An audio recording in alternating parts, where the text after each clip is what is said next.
This week's tidbit is called Fear of Missing Out.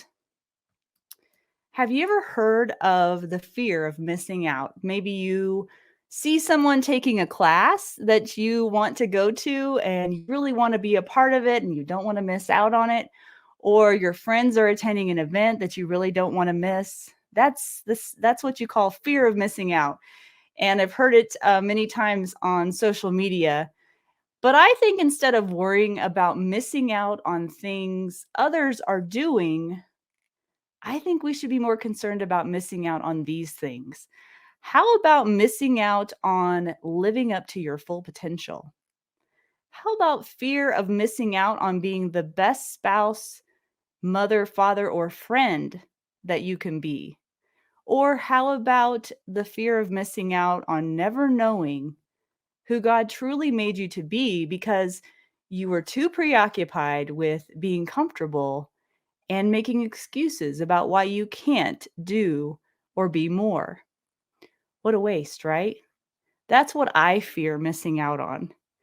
And today I mistakenly learned, at least in part, how to never miss out on any of that. I was in the middle of a workout today, coincidentally, and I walked into that workout not realizing how physically, mentally, and emotionally demanding and draining it would truly be. And God does this in our lives sometimes. He gives us what's called a curveball. And I certainly got one today. It's something that you didn't see coming and you have to adjust on the fly. How many of you have had a curveball in your life? For me, it was a workout on paper that looked very doable, but and nothing out of the ordinary. And I realized later that in reality, it would force me to face myself in ways that I did not want to realize. But ultimately, doing so was the biggest gift I could ever have received, all because I was willing to do the one thing I didn't want to do in the moment. And that was fully show up, face myself, and settle into something really uncomfortable. Admittedly, I thought of all kinds of ways to get out of it. Trust me, I thought of it all, guys. And I wanted to quit so bad, and it would have been so easy to cheat or give up. And it crossed my mind many times. But instead, I decided no matter how long it took me, I was going to finish. And soon I got mad.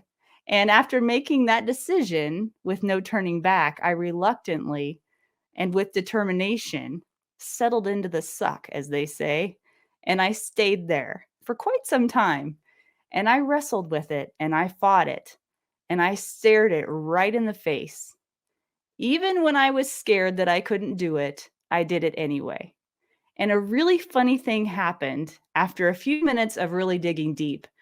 It was almost as if I'd unlocked a new level of some kind. My resolve produced a level of presence that I rarely experienced during a workout, and it was almost as if time was no longer in play.